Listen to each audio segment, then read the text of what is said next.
ஒரு 7வது படிக்கிற அந்த காலத்துல வந்து முகவன்மை அப்படின்லாம் தமிழ்ல பேர் வச்சாங்க. அந்த கடை ஓடுமா?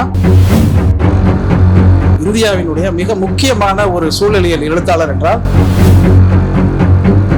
அவ்வளவு ஆச்சரியகரமான ஒரு பெரிய ஆய்வாளர் நம்மிடையே அமர்ந்திருக்கிறார் என்பதுதான் திருவாரூருக்கும் நன்னிலத்திற்கும் தஞ்சை மாவட்டத்திற்கும் இருக்கக்கூடிய பெருமை. 1941 அசோக் குமார்னு ஒரு திரைப்படம். புத்தனை போற்றுதல் நம் கடனே தான், புத்தனை வணங்குதல் நம் கடனே கிடையாது. இதே திராவிட இயக்கத்தின் சார்புடையவர்கள் எழுதினா என்ன எழுதியிருப்பாங்க? இதே திராவிட இயக்கத்தின் சார்புடையவர்கள் எழுதினா என்ன எழுதியிருப்பாங்க? அங்கீகரிக்கக்கூடிய இடத்தில் இந்த அரசியல் எல்லோரையும் நகர்த்தியது.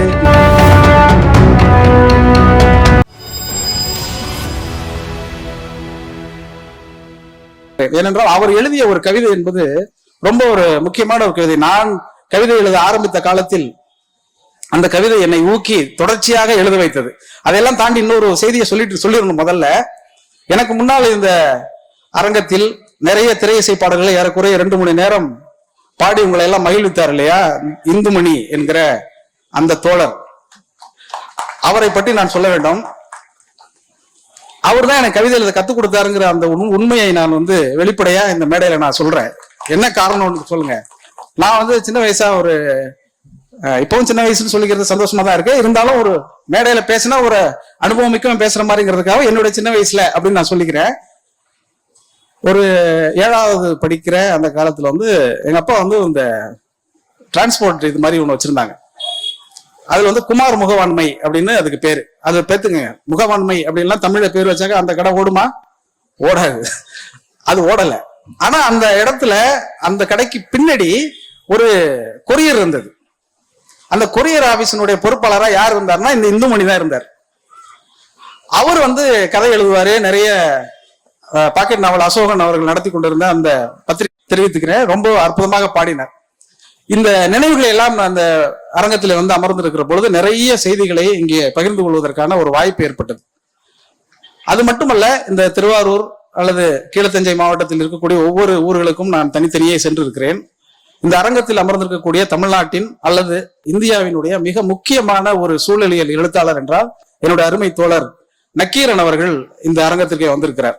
உண்மையிலேயே நான் இந்த அரங்கத்தை கௌரவிக்கக்கூடிய ஒரு பெருமகனாக நான் அவரைத்தான் கருதுகிறேன். அவருடைய புத்தகங்கள் இன்றைக்கு சூழலியல் தொடர்பான விஷயங்கள் எல்லாம் அவர் எவ்வளவு நுட்பமாக அரசியல் சார்ந்து எழுதுகிறாருங்கிறது ரொம்ப முக்கியமானது.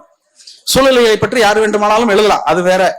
ஆனால் அந்த சூழலியலை தமிழக அரசியலோடு இந்திய அரசியலின் புரிதலோடு அவர் எழுதக்கூடிய அந்த கட்டுரைகள் எல்லாம் முக்கியமானவை. அந்த புத்தகங்கள் எல்லாம் இங்கே கிடைக்கும். நீங்கள் அவசியம் வந்திருக்கக்கூடிய தோழர்கள் வாங்கி பயன்பெற வேண்டும் என்று நினைக்கிறேன். பயன் என்பது உங்கள் பயன் அல்ல, சமூக பயன். அது ரொம்ப முக்கியமானது. அவருடைய கட்டுரைகள் ஒவ்வொன்றும் பாத்தீங்கன்னா, குறிப்பா நீரெழுத்துன்னு ஒரு புத்தகம் எழுதியிருக்கிறார்.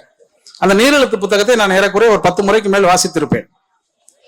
இந்த சொற்களுக்கெல்லாம் எப்படி இங்கே சமாதானம் சார்ந்து பெயர் வைத்தார்கள் என்பதற்கு ஒரு கட்டுரை எழுதியிருக்கிறார். நீர் என்பது எப்படி வந்தது, ஜலம் என்கிற சொல்லில் இருந்து இந்த நீராகாரம் என்கிற சொல், நீரா நாரா என்கிற அந்த விளக்கம், சின்ன சின்ன குட்டி குட்டி செய்திகளை நான் சொன்னா சொல்லிக்கிட்டே இருக்கலாம். அவ்வளவு ஆச்சரியகரமான ஒரு பெரிய ஆய்வாளர் நம்மிடையே அமர்ந்திருக்கிறார் என்பதுதான் திருவாரூருக்கும் நன்னிலத்திற்கும் தஞ்சை மாவட்டத்திற்கும் இருக்கக்கூடிய பெருமை. அது மட்டும் இல்ல, காடோடிங்கிற ஒரு நூல், நிறைய புத்தகங்கள்.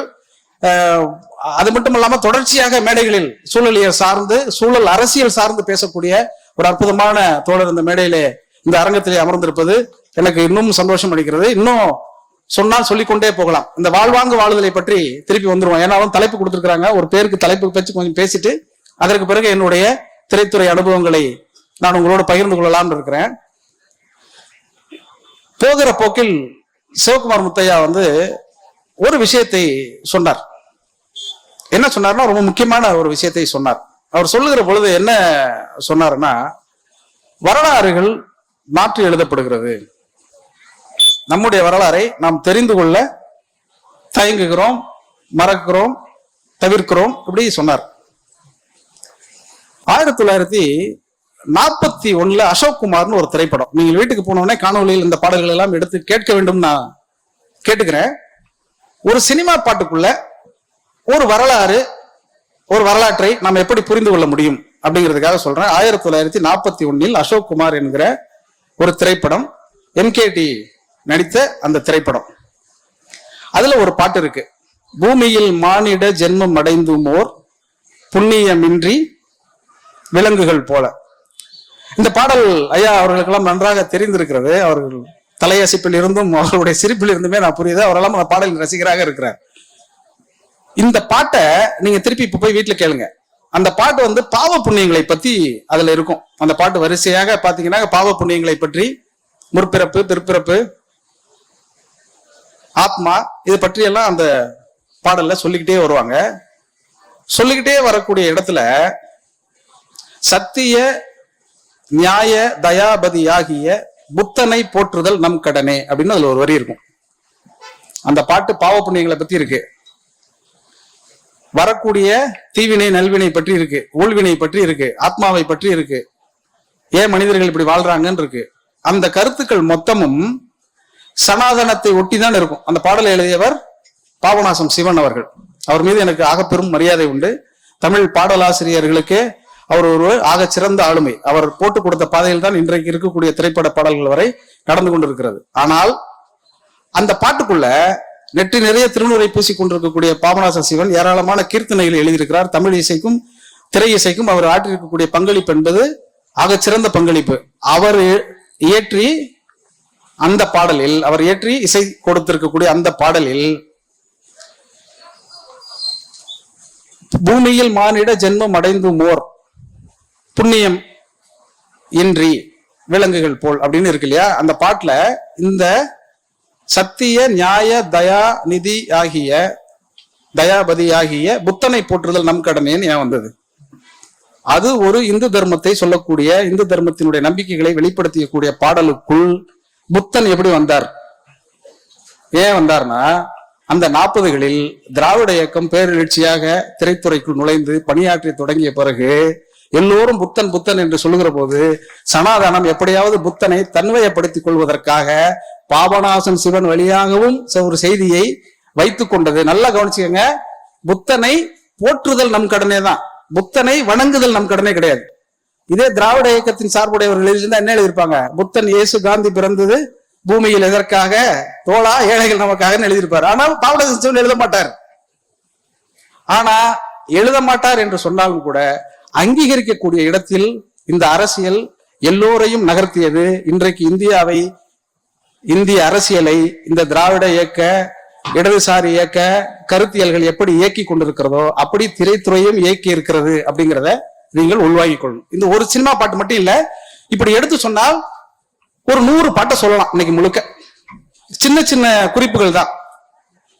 நீங்க அந்த புத்தன் இயேசு காந்தி பிறந்தது பூமியில் எதற்காகங்கிறதுக்கு முன்னாடி பாத்தீங்கன்னா, ஒன்றே குலம் என்று பாடுவோம் ஒருவனே தேவன் என்றெல்லாம் சொல்வாரு. அப்படி காட்டும் பொழுது புத்தன் இயேசு காந்தி எல்லார் படமும் இருக்கும் இல்லையா? அது வணங்குவாரு. யார வணங்குவாரு? எம்ஜிஆர். நல்லா கவனிச்சு பாத்தீங்கன்னா புத்தனையும் அண்ணாவையும் வணங்குவார். புத்தன் காஞ்சியிலே ஒரு புத்தன். இதெல்லாம் வந்து நுட்பமாக இந்த அரசியலுக்குள் அவர்கள் எப்படியெல்லாம் செய்திருக்கிறார்கள் என்பதை தெரிந்து கொள்வதற்காக சொல்றேன். இது சரியாக இருக்கலாம், தவறாக இருக்கலாம், இந்த கருத்தில் நமக்கு முரண்பாடு இருக்கலாம், உடன்பாடு இருக்கலாம், கரகோஷம் எழுப்பி நீங்கள் சந்தோஷப்படக்கூடிய செய்தியாக இருக்கலாம், கடுப்பாகி என் மீது கல் வீசக்கூடியதாக கூட இருக்கலாம். ஆனால் இதெல்லாம் நமக்கு தெரிய வேண்டும் என்பதை எங்கு சொல்வது? புத்தக திருவிழாக்கள் தான் சொல்ல முடியும். ஏன்னா படிக்கிறவர்கள் வரக்கூடிய ஒரே இடம் இங்கதான் நம்ம பகிர்ந்து கொள்ள முடியும். இதை பத்தின நிறைய தரவுகளை எல்லாம் எடுத்துக்கொண்டு நீங்கள் வாசித்தால் நிறைய ஆச்சரியமா இருக்கும். ஒரே ஒரு முக்கியமான ஒரு கதையை நான் சொல்றேன். என்எஸ் மாதவன் என்கிற ஒரு மலையாள எழுத்தாளர் இருக்கிறார். அவருடைய கதைகள் புத்தகங்கள் கூட இங்க கிடைக்கும். அவர் வந்து ஒரு முக்கியமான ஒரு கதை, திருத்து அப்படின்னு ஒரு கதை எழுதியிருக்கிறார். கதையோட தலைப்பு வந்து திருத்து. அது எப்ப எழுதப்பட்டது அப்படின்னா, பாபர் மசூதி இடிக்கப்பட்ட போது எழுதப்பட்ட ஒரு கதை. அது ஏன் முக்கியமான கதைன்னு நான் இப்ப உங்களுக்கு சொல்றேன். அந்த திருத்து என்கிற அந்த கதை உங்களுக்கு புத்தகம் கிடைத்தால் நீங்கள் படியுங்கள், இல்லை என்றால் உங்களுக்கு இணையத்துல நிச்சயமா கிடைக்கும். காலச்சுவடு வெளியிட்டு இருக்கக்கூடிய என்எஸ் மாதவனுடைய அந்த கதையில் திருத்து என்கிற ஒரு கதை. அந்த கதை என்னன்னா, பாபர் மசூதி இடிக்கப்பட்ட அன்று ஒரு பத்திரிகை ஆசிரியர் அதை பற்றின ஒரு கட்டுரை எழுதுவார். பரவலாக கலவரம் நிகழ்ந்து கொண்டிருக்கக்கூடிய சூழலில் அந்த உதவி ஆசிரியருக்கு காயம் ஏற்பட்டுவிடும். அந்த காயத்தை ஆற்றுவதற்காக அவர் ஒரு இஸ்லாமிய தம்பதியர் மருத்துவராக இருப்பார்கள். அவர்களை போய் சந்தித்து அந்த மருந்து கட்டுகளை எல்லாம் போட்டுக்கொண்டு அவர் மறுபடியும் பத்திரிகை அலுவலகத்திற்கு வருவார். வந்து அந்த பத்திரிகையில் அந்த பாபர் மசூதி இடிக்கப்பட்ட செய்தியை அவர் ஒரு கட்டுரை எழுதி கொடுத்து விட்டு போயிருப்பார். அந்த கட்டுரையினுடைய தலைப்பு இவர் போகிற பொழுது மாற்றி இருக்கும். அந்த தலைப்பு என்ன மாறி இருக்கும்னா, சர்ச்சைக்குரிய கட்டிடம் இடிக்கப்பட்டதுன்னு மாத்திருக்கும். சர்ச்சைக்குரிய கட்டிடம் இடிக்கப்பட்டதுன்னு இவர் எழுதின தலைப்பு இல்ல. இந்த பத்திரிகை ஆசிரியர் இந்த தலைப்பை, இந்த உதவி ஆசிரியர் போய் கேட்பார், இந்த தலைப்பை யார் மாத்தினது, நான் இந்த தலைப்பு கொடுக்கலையே அப்படின்னு அவர் கேட்பார். கேட்ட உடனே அப்ப பத்திரிகையில சொல்லுவாங்க, ஒரு இஸ்லாமிய பெண், இன்னொரு உதவி ஆசிரியர் இருப்பாங்க, அவங்கள சொல்லி அவங்க தான் இந்த தலைப்புக்கான சக்ரா என்கிற பேர் நினைக்கிறேன், ஒரு இஸ்லாமிய பேர் தான் அது, அந்த பெண் தான் வந்து இந்த தலைப்பு மாத்தினாங்க அப்படின்னு சொன்னாங்க. என் அனுமதி இல்லாமல் எப்படி இந்த தலைப்பை நீங்கள் மாத்தினீர்கள் என்று கேட்டுவிட்டு அவர் சொல்லுவார், ஒரு இஸ்லாமியனாக இந்த மண்ணில் இருந்தாலும் கூட தான் இஸ்லாமியத்தை வழிபடுகிறவன், தொழுகிறவன், அதை தொடர்கிறவன் என்பதை தெரிந்து கொள்ள முடியாத ஒரு சூழலுக்கு இந்த சமூகம் அவர்களை நகர்த்தி சர்ச்சைக்குரிய கட்டிடம் என்று அவர்களே எழுத வைத்தது இல்லையா, அதுதான் இந்தியாவினுடைய முக்கியமான அரசியல்.